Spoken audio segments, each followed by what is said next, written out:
coup, on va parler de la consommation la plus commune, c'est-à-dire les traces.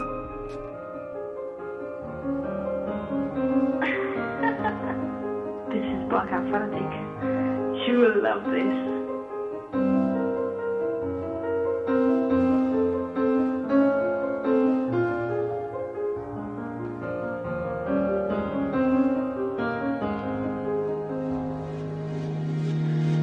Bonjour. Ça va bien, merci. Et toi? Je parle français un petit peu, mais... Well, listen now. Let me tell you something. I've got quelque chose de magnifique pour toi. Il y a un groupe. This is Black Athletic. You will love this. Oh, come on.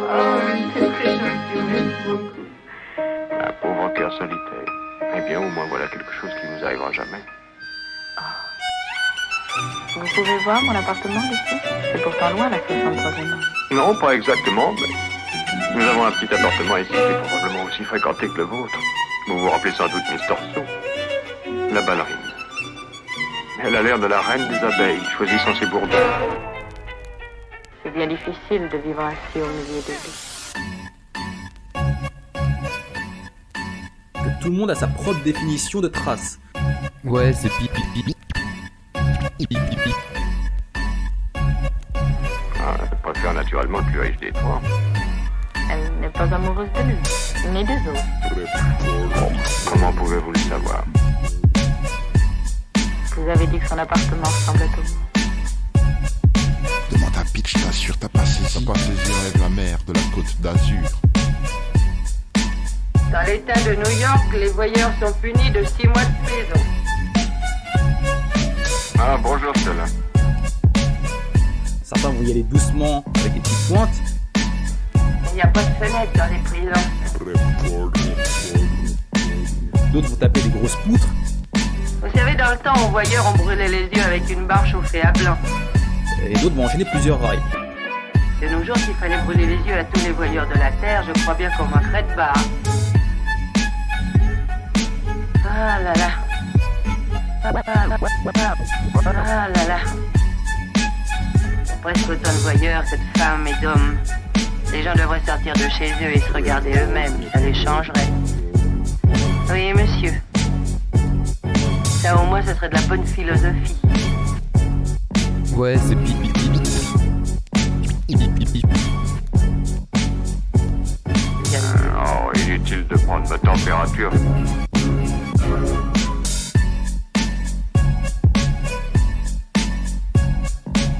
Allez, je veux voir si vous n'avez pas de fièvre.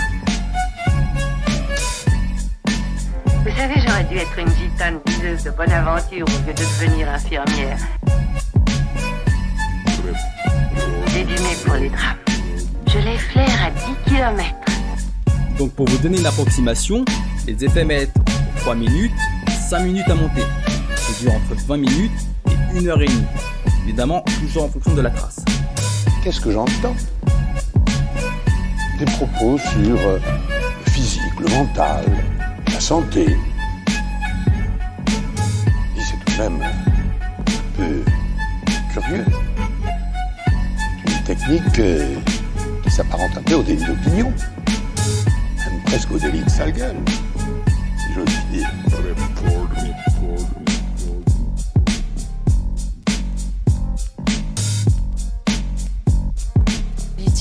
La politique, c'est très difficile. C'est très difficile dans les choix qu'on a à faire, dans les décisions qu'on a à prendre.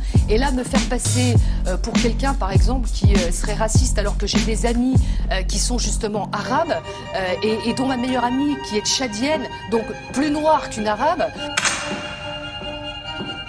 La pizza, je l'aime plutôt Regina, et pas orientale. See this packet. Parabellum.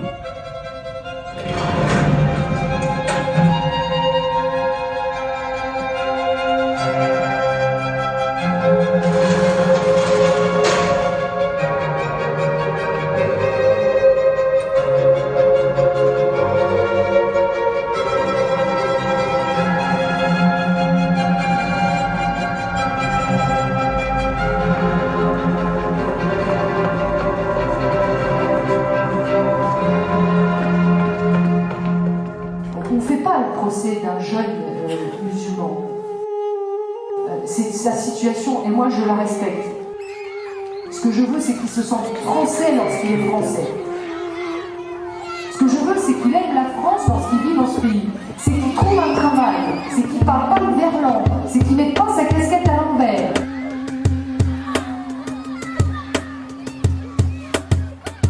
Bonjour. Bonjour. Vous êtes le papa de Milo ? Ouais. J'espère qu'il a pas été sage aujourd'hui.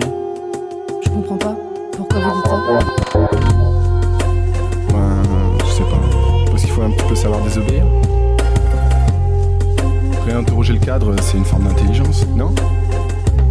Je regarde désobéir l'orage aux statistiques du prévaloir et je lui souris comme Horace avec une incisive noire. Sauf l'enfant du parc de Mont-Saumois, je trouve pas que ce soit dommage que les coups de foudre n'existent qu'aux urgences les soirs d'orage, au service des grands brûlés. Désobéir n'est pas juste un verbe quand on observe ma peau embrumée de ces figures de Lichtenberg.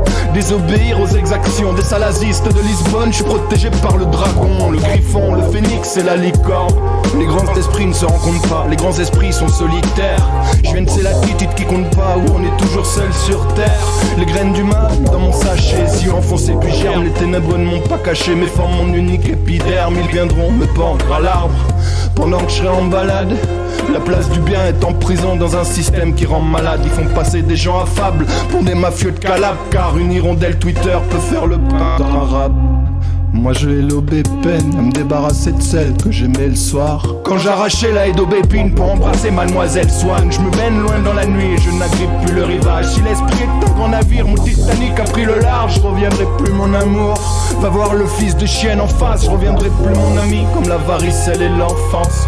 Berger, garde ton troupeau perdu de moutons qui ne savent plus bêler. Moi mes idéaux éperdures au de la nuit en voiture bélier. Déjà, si j'ai raison de penser qu'il n'y a pas d'issue sans passer à une vision du monde où la relation par défaut, la relation la plus spontanée, c'est-à-dire celle qui s'allume dans l'esprit des gens, toute chose égale par ailleurs, est une relation de sujet à sujet avec les plantes et les animaux. Ça nécessite, encore une fois, la démolition de l'autonomie de la sphère économique, et là-dessus, encore une fois, nos dirigeants ne lâcheront rien, c'est impossible qu'ils cèdent là-dessus. Donc, ne serait-ce que cet argument-là, qui est assez théorique, mais passe par... suffit à dire que oui, il va y avoir un affrontement et il faut établir un rapport de force. À partir du moment où on est dans une forme de dialogue concerté, gagnant-gagnant avec nos dirigeants, c'est une défaite. Parce qu'ils ont ça fait depuis au moins la fin des années 70 que les puissants, les sphères financières, les milieux d'affaires et les milieux politiques aiguisent leurs armes pour récupérer et démolir de l'intérieur un mouvement social. Donc là, vraiment, ils ont aucune difficulté à absorber ces mouvements écologiques mous qui parlent de croissance verte, etc. Donc ça, c'est vraiment rentrer là-dedans, c'est presque, c'est peut-être un peu bourrin de dire ça, mais pire que ne rien faire, quoi. Ça fait qu'on gobe cette espèce de mythe qui nous servent pour maintenir leur puissance, en gros, quoi.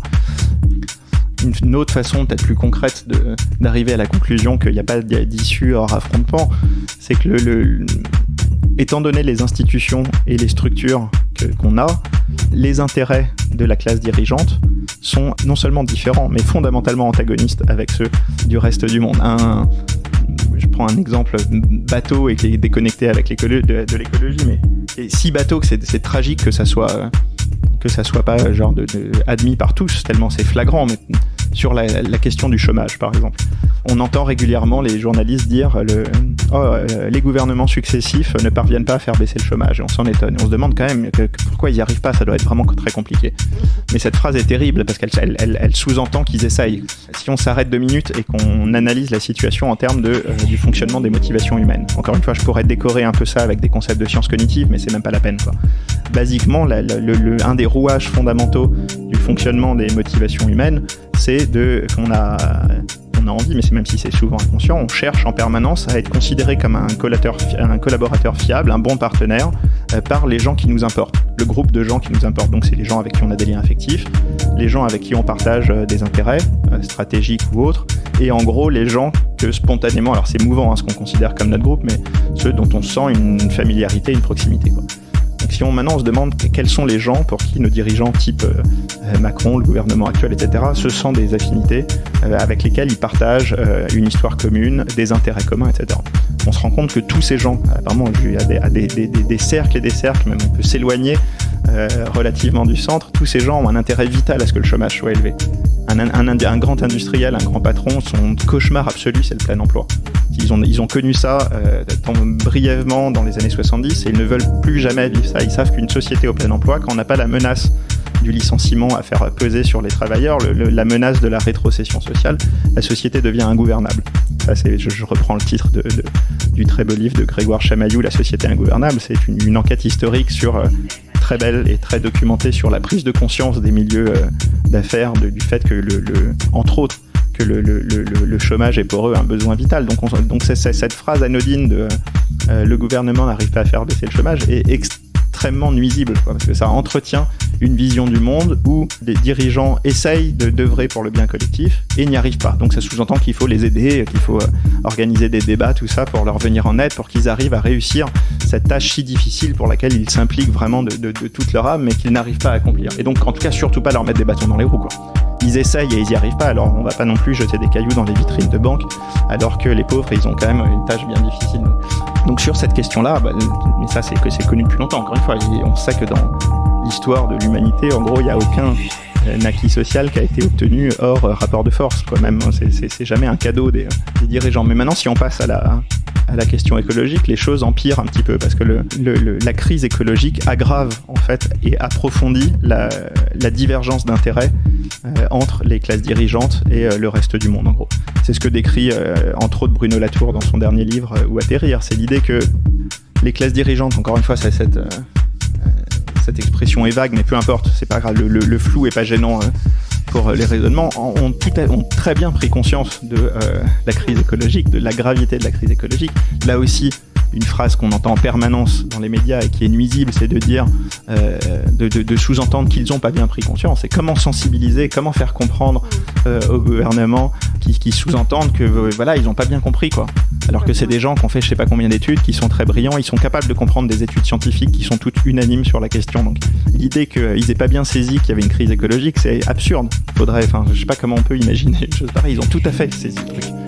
Simplement, ils ont donc du coup décidé, alors consciemment ou inconsciemment pour certains, mais en tout cas, encore une fois, c'est au niveau des rouages motivationnels en partie inconscients, que l'état du monde étant ce qu'il est, la finitude des ressources, la population qui augmente, etc., il n'y a pas de place pour tout le monde, en gros, quoi, et que du coup, tout se passe comme si ils avaient intégré ça et faisaient sécession. Et là, tu cites quasiment Latour, c'est ça. C'est que en tout cas, il n'y a pas besoin que ça soit consciemment réfléchi. Enfin, en tout cas, c'est comme ça que ça se passe au niveau des motivations, quitte à ce que par-dessus ça, y compris pour eux-mêmes, ils recouvrent ça d'un récit où ils se disent non mais de toute façon il n'y a pas d'autre option, non mais de toute façon le marché va résoudre tout ça, on va aller vivre sur Mars, peu importe. Ils recouvrent cet égoïsme et ce cynisme absolu qui détermine leur action par des récits. Mais en tout cas, au niveau des motivations profondes, c'est il n'y a pas de place pour tout le monde, les ressources sont limitées,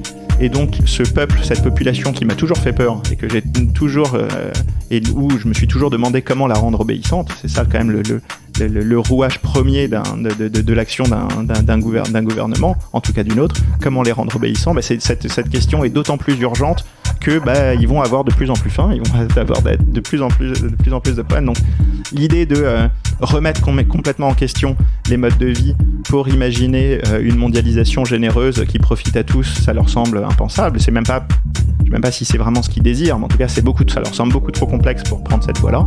Et du coup, la voie prise, c'est comment rendre le peuple complètement inoffensif et nous protéger de lui par tous les moyens possibles, alors en démolissant tous les fardeaux de la solidarité, comme dit Latour, derrière les inégalités, derrière l'explosion complètement des couches sociales pour éviter toute forme de rassemblement, de solidarité, en les rendant, les mettant en conflit les uns avec les autres, etc. Et c'est ça donc la façon dont nos dirigeants répondent à la crise écologique, ils y répondent, et sauf que ils y répondent en se disant comment nous mettre à l'abri et nous protéger du reste du monde. C'est ça la réponse que, en tout cas inconsciemment, ils apportent. Donc quand on accepte ça, Encore une fois, là, j'ai été assez confus. Je pense pas que j'aurais convaincu grand monde, à part les déjà convaincus. Mais en tout cas, il faut vraiment se poser et réfléchir en termes de quels sont les rouages motivationnels profonds de la psychologie humaine. Et on s'aperçoit que pour qu'il en aille autrement, encore une fois, c'est pas que nos dirigeants sont particulièrement monstrueux ou sociopathes. Peut-être qu'ils le sont, mais on n'a même pas besoin de faire cette hypothèse-là. S'ils sont simplement humains, ils se comporteraient de cette façon,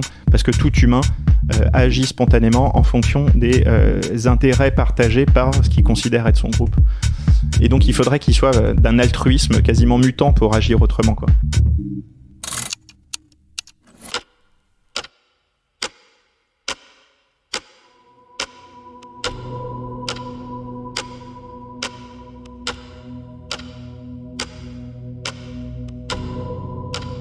Vous risquez d'avoir une redescente compliquée.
Pas de changer de récit. Non, un récit n'a pas de pouvoir causal en lui-même sur la façon dont on agit. C'est dans un second temps qu'on construit les récits, quoi. Enfin, ça va ensemble, c'est deux, mais non, mais ça, en tout cas, là, il suffira pas de changer de récit. Surtout que encore une fois, ils ont une faculté à construire des récits eux-mêmes, notamment là, celui des énergies vertes, de la croissance verte, la transition écologique douce, qui est d'une absurdité totale. Il n'y a pas une étude scientifique qui montre que les énergies vertes, même si on passait au 100% de renouvelables, que ça changerait quelque chose parce qu'il faut les fabriquer, etc. On sait très bien que ça fait que délocaliser. Et quand bien même on y arriverait, le système industriel qui doit croître continuerait à industrialiser donc même si on stoppait net le réchauffement climatique grâce à une espèce d'énergie magique qu'on aurait découvert, on continuerait à artificialiser les terres, à faire chuter dégringoler la biodiversité, etc. Donc non, il n'y a pas ce récit-là est d'une absurdité totale, il est quasiment du même niveau de cynisme et d'absurdité que le récit climato-sceptique, qui est un autre récit du même genre, c'est-à-dire, et même que rigoureusement identique du point de vue de sa fonction. Quand les historiens du futur étudieront le 20e et le 21e siècle, ils mettront dans le même sac le climato-scepticisme aux États-Unis et la croissance verte en Europe, qui jouent exactement le même rôle. C'est-à-dire, c'est un récit absurde, qui n'est fondé sur rien, et qui permet aux puissants de légitimer leur action et d'expliquer au peuple qu'il faut continuer comme si de rien n'était parce que tout va bien, soit parce que le réchauffement climatique est un complot des Chinois, soit parce que le marché va fabriquer des éoliennes et tout ça, mais dans tous les cas tout va bien, surtout ne vous rebellez pas, quoi. C'est la fonction de ces récits-là. Atteinte aux personnes en hausse, très peu de problèmes d'obésité. Des murs recouverts de tags, des familles qui cherchent la vérité. Sommeil agité, même complètement des EFAIT. Des m'as-tu vu et des moi-je, tu pourrais tout perdre à cause de ta queue. Le ciel est nuageux, les pare-chocs sont contre les pare-chocs. Un gosse qui lave ton pare-brise au feu, y'a plus personne que ça choque. Pas les moyens de ses ambitions, des projets remis à plus tard. La délinquance et l'obsession des vieux, l'indifférence a pris possession des lieux. Traîner de pistes sur le boulevard, y'en a de toutes les couleurs. On règle pas les différends au bras de fer chinois et on les règle pas à chou-fleur. Check de la paume et check du poing, avec les mecs du coin. Quelques lascars sous un hoodie, au moins ici les fachos se font tout petits. Tu confies tes gosses à des inconnus, les jours de paye sont trop espacés. Le rire jaune c'est pas à cause des clopes, c'est pas à cause du café. Le masque sur les visages, c'est pas celui de Jim Carrey. On prend la gentillesse pour un paillasson, alors elle disparaît.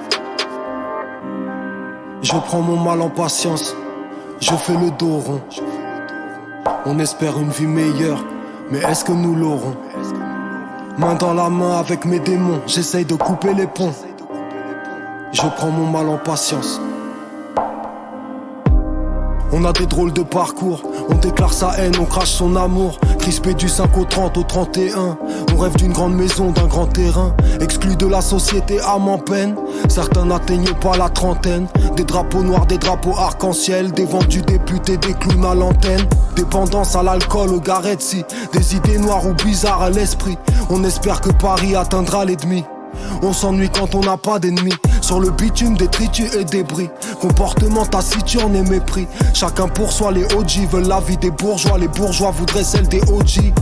Avoir des couilles pour nuire à autrui. La réalité dépasse la fiction. Des quartiers gangrénés par le produit. La réalité dépasse l'addiction. Manque d'amour, mal de bifton. Pas de bon job si pas de piston. L'innocence perd sa présomption dans les drames auxquels nous assistons. Des policiers racistes en fonction, des politiciens haut placés corrompus. Très forte économie parallèle, la justice n'y peut rien, Pôle emploi non plus. Chose promise, somme due, entre eux et nous la confiance est rompue. 5 contre 5 c'est qu'au futsal, les matraques inspectent les trous de balles. En clipant formidable à Pigalle, Clignancourt, Gare du Nord ou Châtelet les Halles. Stromae aurait passé la journée au poste, au pire il aurait pris une balle. De La Fontaine, la Riboisière, Bichat, t'en ressors pas à tous les coups. Lorsque la République échoue, il est où le bonheur, il est où? Et cependant, ces contrôles de la qualité, lorsque petit à petit ils essaiment vers la sphère de l'humain, lorsqu'ils se font impérieux, lorsqu'ils cherchent à contrôler trop le monde du travail, trop, c'est-à-dire irrespectueusement par rapport à ceux qui travaillent eux-mêmes, peuvent devenir liberticides. On est là sur quelque chose qui est une frontière extrêmement poreuse. Pour moi, c'est la frontière entre les qualités contrôlées et les libres qualités, qui n'est pas une frontière stricte. Notre monde est extrêmement perplexe, notre monde est, je trouve, très difficile à penser. Notre monde est un monde qui se refuse à tout manichéisme, et il est impossible de venir dire les libres qualités sont le domaine à valoriser, tandis que les qualités contrôlées sont celles qu'il faut vilipender. Pas du tout, c'est beaucoup plus compliqué que cela, et c'est pour ça qu'il faut essayer de trouver les zones de chevauchement et surtout les zones d'instrumentalisation injuste de la qualité. Alors, le commerce du merdique a engendré bien des fortunes, écrivez-vous Pascal Chabot. Une définition radicale du médiocre par le non moins radical Alain Deneau, philosophe québécois, auteur de La médiocratie, pourra-t-elle peut-être nous éclairer? En écoute. Il est très exigeant d'être médiocre. Souvent, quand on entend le terme médiocre, on entend le fait d'être incompétent ou impotent ou paresseux ou je ne sais quoi. Alors qu'être médiocre, c'est être en phase avec les exigences du pouvoir présentées comme étant raisonnable, pondéré, normal, comme étant inscrite dans les mœurs ou dans les pratiques les plus usuelles. Et donc, être médiocre, c'est savoir respecter les cadences, faire preuve d'intelligence sociale, dire bonjour à la bonne personne au bon moment, se montrer obséquieux face aux puissants, remplir un formulaire sans rechigner, ainsi de suite, être ponctuel. Mais c'est surtout pas faire plus. C'est surtout pas remettre en cause le manuel pédagogique, c'est surtout pas remettre en cause la valeur morale d'une procédure quand il s'agit de vendre des biens à des clients potentiels qui en ont absolument pas besoin, ainsi de suite. Il s'agit en fait, être médiocre, c'est abdiquer son pouvoir de penser et c'est mettre de côté ses principes pour satisfaire des puissances à laquelle, en quelque sorte, on loue ses dispositions intellectuelles et morales. Voilà, il est très exigeant d'être médiocre, dit Alain Deneau, Pascal Chabot. Oui, finalement la figure du médiocre qu'on définit ici est la figure du bon petit soldat du système, c'est-à-dire de l'humain réduit à son adaptation, de l'humain réduit à sa fonction et à sa manière de fonctionner dans un système sans l'interroger. La figure du merdique, et pardon du mot, que j'essaye de définir est une figure peut-être plus radicale, parce que c'est celle qui désigne le produit qui n'est pas fiable, le tournevis que l'on emprunte et dont la pointe, par exemple, trop fragile ou friable, se tord à la première manipulation, ou les chaussures à usage unique, ou les patins de frein de vélo friables, et dans d'autres domaines beaucoup plus tragiques, évidemment, les implants mammaires perçables, ou une série de produits alimentaires toxiques. Notre civilisation est une civilisation qui peut également produire, et qui le produit parfois en quantité astronomique et faramineuse, des objets ou des produits nocifs pour la santé, extrêmement nocifs pour l'environnement, qui sont des aberrations tout à la fois environnementales et économiques. Il y a là une sorte de disqualité, comme on peut le dire de façon plus courtoise, comme une sorte de merdique, qui est véritablement un problème de nos chaînes de production, parce que ce problème pousse à penser des produits dont la seule qualité est finalement de générer des profits insensés, alors qu'ils n'ont pas d'autres qualités. Il s'agit là d'une lutte, me semble-t-il, contre un type et une gamme importante d'objets qui sont des scandales.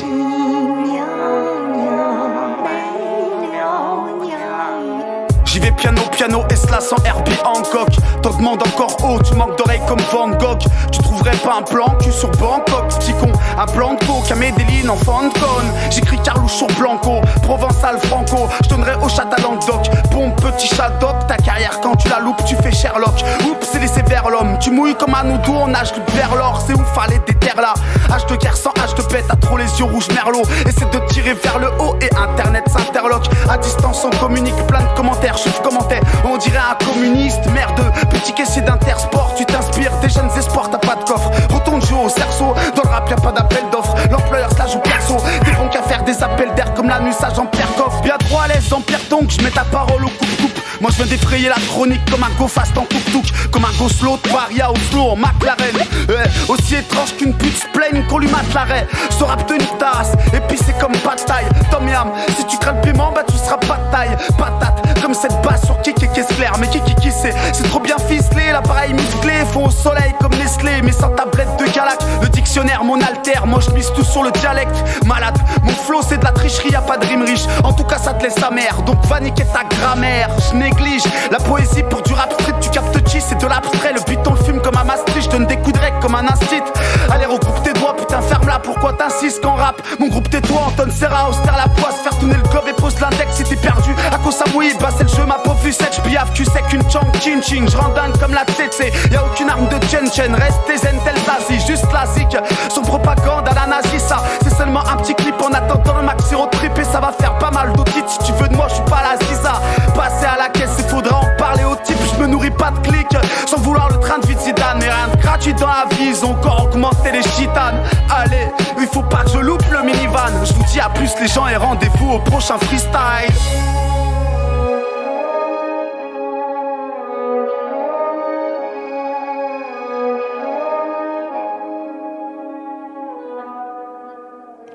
On résume alors, on essaye de comprendre avec vous, Pascal Chabot, cette éthique des qualités que vous proposez dans cet essai. En 3 points, à quoi pourrait-elle ressembler ?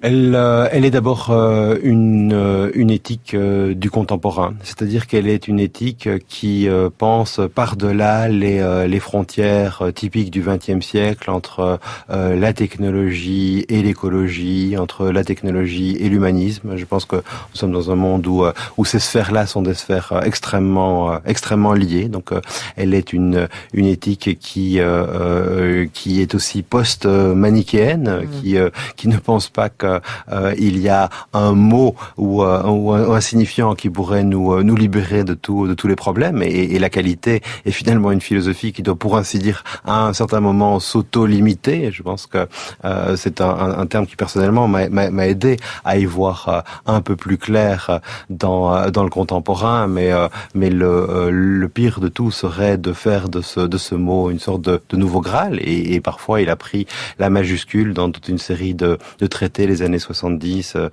par exemple. Et puis je pense également que c'est une éthique qui est une éthique qui est appropriable par chacun, avec quelque chose comme un souci de bien faire, ou en tout cas un souci de faire attention à ce qui dépend de nous, dans notre rapport aux choses, mais également dans notre mentalité. Le concept est éminemment relationnel. Ce n'est pas la chose elle-même qui est purement et simplement de qualité. Ce n'est pas notre regard qui peut l'être. C'est dans notre rapport au monde, dans notre relation à lui, que quelque chose comme des instants de qualité, des moments de qualité peuvent être créés. Oui, comme ne pas travailler, évoluer qu'à son propre profit, mais en cherchant aussi à travailler au bénéfice des autres. C'est notamment une idée développée par l'anthropologue britannique David Graeber. La plupart des gens savent déjà si leur travail a un effet sur les autres.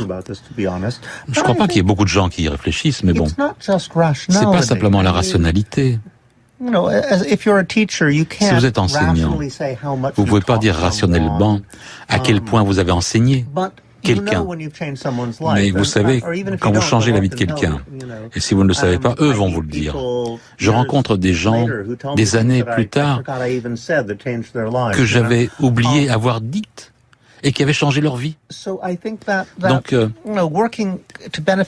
travailler au bénéfice des autres, ça fonctionne par des canaux qui ne peuvent jamais être capturés par un algorithme, qui ne peuvent pas être transcrits par une formule mathématique.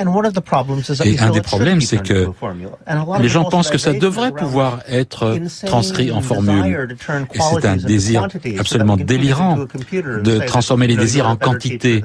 Et pour qu'on puisse dire après passage par ordinateur, ah, vous êtes un enseignant meilleur que celui-là. Voilà, dans cette société de la notation généralisée, la qualité d'une vie, la qualité d'un métier, vous l'articulez aussi, vous la définissez dans cette articulation entre liberté, égalité, qualité. Il y a aussi dans cette proportion, cet équilibre entre l'individuel et le collectif, une ébauche de définition qui commence à s'installer. Tout à fait. Je pense que l'exemple de l'enseignement est un exemple sur lequel il faut méditer pour comprendre nouvellement ce dont il s'agit quand on parle de qualité. Freud disait qu'avec la modernité, 3 métiers étaient devenus impossibles. Soigner, enseigner et gouverner, qui sont 3 métiers de l'humain, qui sont 3 métiers finalement rétifs aux chiffres et rétifs à la mesure, quoique la mesure y joue tout de même un rôle extrêmement important. Rétifs aux chiffres et rétifs à la mesure, cela veut dire quoi ? Cela veut dire que ce sont des métiers et des univers dans lesquels un imaginaire du progrès existe, qui n'est pas celui dominant ou triomphant dans nos sociétés. Dans nos sociétés, l'imaginaire triomphant est l'imaginaire du progrès utile, celui dans lequel il y a un fonctionnalisme sous-jacent, dans lequel on essaye de faire les choses de manière cumulative, de manière objective. Ce progrès utile qui crée, pour ainsi dire, la charpente matérielle industrielle de nos sociétés est aujourd'hui le seul imaginaire du progrès. Je crois que l'exemple des enseignants, l'exemple des médecins, des infirmières, du monde du soin, donc, et aussi l'exemple des personnes qui ont à prendre des responsabilités, nous enseigne sur le fait qu'il existe un autre imaginaire du progrès, un imaginaire dans lequel on est hors de la mesure et pourtant où on a un sens de ce qui doit être fait, de ce qui est juste, de ce qui est un travail bien fait. L'enseignant, c'est clair, en dehors de toute mesure, c'est quand un message est passé et c'est aussi quand son cours a été mauvais. Imaginaire, Pascal Chabot, qu'il nous faudra aussi mobiliser pour lutter contre le réchauffement climatique. Ça a l'air d'être un domaine sur lequel vous dites qu'il faudra aussi rapidement envisager un tournant qualitatif à 180 voire à 360 degrés. Pourquoi cette bataille-là aussi a besoin d'une révolution qualitariste? Je pense que la notion de qualité est une des notions centrales de tous les écologismes, de tous les environnementalismes, que ce soit les qualités de notre rapport à la terre ou les qualités intrinsèques finalement de celle-ci, c'est toujours ce qu'il cherche à penser, ce qui veut dire que la notion est vraiment une notion grâce à laquelle on peut tisser de nombreux liens dans le contemporain. Qualité de la terre donc qui sont en question pour l'écologie, mais pas seulement, parce que si l'écologie a gagné les combats de la sensibilisation à notre lien avec la nature, si l'écologie a aussi gagné le combat important de quelque chose comme un respect de cette nature, l'écologie doit penser aujourd'hui un environnementalisme pour les villes, pour le dire ainsi. Il n'y a pas seulement que les qualités de la terre ou les qualités de la nature qui sont dominantes, il y a aussi celles de nos vies dans les villes, souvent. Elle va passer. Yeah. À la recherche du temps perdu, je n'ai goûté qu'à une madeleine rassis. Depuis je traverse des plaines avec des peines par-ci. Un jour je trouverai des réponses comme Peter Falk, sans brailler des chansons d'amour sur fond de guitare folk. Que dire de plus à part que je me cherche moins? Du coup je me connais mieux, mon oiseau bleu se perche loin. J'ai brisé les fenêtres mais je voulais pas te couper. Désolé pour les éclats de verre dans chaque couplet. Merci aux proches et à mon single mat. Je serai jamais des têtes d'affiche qui sortent des singles fades. Prêt à disparaître comme Yukio Mishima, un suicidaire en centre-ville d'Hiroshima. Je n'ai que des dialogues creux avec des murs muets, et je n'attends qu'un signe comme un futur curé. Compte les heures en attendant que tout saute. Pratique un art naïf et signe Henri Rousseau. Pierre belge baignée de manioc. Relire Mallarmé sur fond de menu et baroque. Pense que la forme des nuages n'est qu'un prétexte, un storyboard divin pour nous faire gober le reste. L'œil malicieux de la brune station Croix-Rousse. 10h44, un lundi matin d'humeur farouche. Allume une cigarette menthol imaginaire. Le temps de la fumée, je connaîtrais par cœur Apollinaire. Tous daltoniens, pareil qu'on rêve en sépia. Mec, ne fais pas tes lacets, affranchis tes pas. Se trancher les veines au rasoir d'Occam, en attendant les soldes sur quelques lames d'occasion. La vérité peut bien aller se faire voir ailleurs. On a chacun la nôtre ici et on n'est pas gareur. Va niquer ta mère n'est qu'un poncif dit bien. Je sais frère, je dis rien mais je le dis bien. Triste, cette manière de digérer nos vies. Plutôt que goûter au bonheur on allège nos rires. Y'a que les fous pour oser viser l'hégémonie. Pour mieux qu'elle touche au but, on a piégé nos rimes. Les remords s'achètent-ils dans des boutiques souvenirs? Sème des cailloux pour être sûr de ne jamais revenir. Me raccroche à l'écriture, je ne compte que sur mes doigts. Un ange déchu ne tombe que sur des toits. Notre aventure commence à chaque seconde de plus. Tout à refaire comme un vieux qui rate le bus. Et c'est la vie et c'est tant mieux. Et c'est tant pis pour l'abruti qui ne sait qu'être envieux. Boulot métropolitain et quelques lignes de Verne. Un peu de studio et quelques signes de peine. Que l'on combat avec des instants de grâce, tout en évitant les instants de grâce. Et je me sens bien comme après l'amour. Le soleil sur mon visage, l'orage a pris la mouche. Nos espoirs s'endorment là où on les pose. Je suis en grève donc me fous du train où vont les choses. Soyons clairs, je n'ai même pas d'avis précis. À part la lutte intérieure, le reste se déprécie. Puisque le chemin est interminable, parcours le hiking dans un bar minable. Tout égaré dans une guerre d'hoplites. Je voudrais être héros dans un Jean-Pierre Maudit. qui me souvient d'être vivant lorsque je fous la terre. M'entoure d'évidence pour qu'il me foute la paix. J'ai mes passages à vide comme un Nietzschéen. J'essaie de me relever puis je vis ces riens qui font de la vie un morceau de miracle, qui font de l'ennui un morceau de mirage. On avance toujours comme on peut. Sache que les larmes n'ont jamais rien d'honteux. Nos solitudes peuplées demeurent irréductibles. Sourire à l'avenir, c'est être indestructible. Et il y aura des moments noirs, cette sensation de perdre tout espoir. Juste du vide de l'autre côté de la porte. Seul face au néant, faudra trouver la force et rebâtir une existence de mieux. Garder ses souvenirs comme une présence de Dieu. Une larme rejetée, c'est un rire atteint. Y penser chaque jour et puis ça ira bien. On est bon, hein? On est pas mal. Première prise, hein?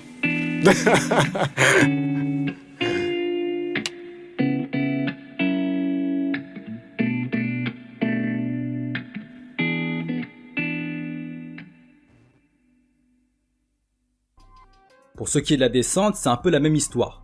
Si vous avez eu un petit trip de 20 minutes, elle va pas être très intense. Par contre, si vous êtes parti dans un gros kéol avec projection de lame, vous risquez d'avoir une redescente compliquée.